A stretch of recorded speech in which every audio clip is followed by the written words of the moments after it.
BP, we produce oil and gas to deliver American energy, and we're harnessing technology to help us produce safely and more efficiently. One way we do that? Drones. You see drone shows at events, and you've maybe seen drone aerial photography, but check out some of the ways drones support our offshore operations.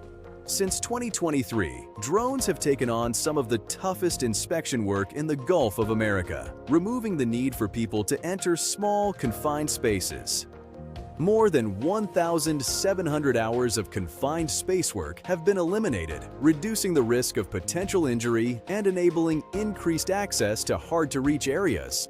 They inspect tanks without anyone stepping inside, delivering detailed visual data that enhance our engineering reviews. Drones help us work safer and smarter, providing detailed views of facilities and equipment that improve maintenance planning.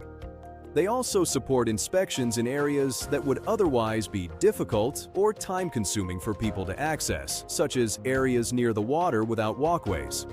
They're also capable of gas testing and air quality measurement, allowing us to evaluate safe operations for people and to monitor emissions. In the Gulf of America, drones are transforming how we keep people safe and our assets performing at their best.